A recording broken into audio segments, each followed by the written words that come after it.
আগামী অর্থ বছরে মূল্যস্ফীতি ৭.৫% নামিয়ে আনার লক্ষ্য নির্ধারণ করেছে সরকার।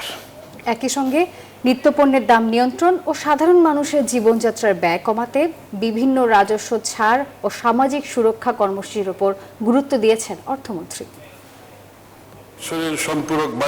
প্রস্তাবিত বাজেটে বিভিন্ন পণ্য ও সেবার উপর শুল্ক কর ছাড় দেওয়ার প্রস্তাব করেছেন অর্থমন্ত্রী আমির খুসরো মোহাম্মদ চৌধুরী। ভোক্তা পর্যায়ে মূল্যস্ফীতির চাপ কমাবে, ভোক্তারা লাভবান হবে। ধান, চাল, গম, আলু, রসুন, আদা, চিনি, লবণ, ভোজ্য তেল, বীজ সহ ৬০টি পণ্যের উপর উৎসের করের হার ০.৫% করার প্রস্তাব করেছেন অর্থমন্ত্রী।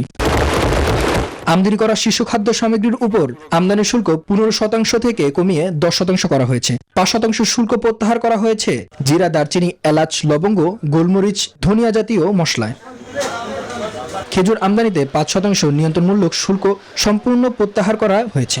পদ্মা সেতু, মেট্রো রেল এবং এলিভেটেড এক্সপ্রেসওয়ে নির্মাণের গর্বিত অংশীদার বসুন্ধরা সিমেন্ট। সোনা সরবরাহে উৎসে করের হার ৫% থেকে কমিয়ে ০.৫% করা হয়েছে।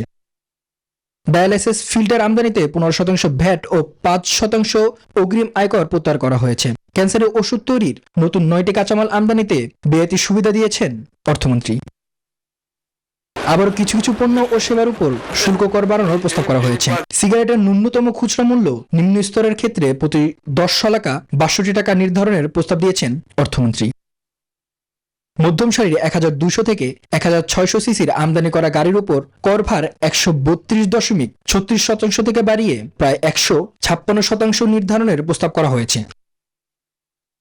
কাজু বাদামের আমদানি শুল্ক যথাক্রমে ১% ও ৫% থেকে বাড়িয়ে ২৫% করা হয়েছে। বিদেশি খাদ্য আমদানিতে শুল্কায়ন মূল্য বাড়ানো হয়েছে। রড তৈরির বিভিন্ন উপকরণের উপর ভ্যাট বাড়ানো হয়েছে। বিগত ১.৫ দশকের মামুন ইসলাম, নিউজ 24, ঢাকা।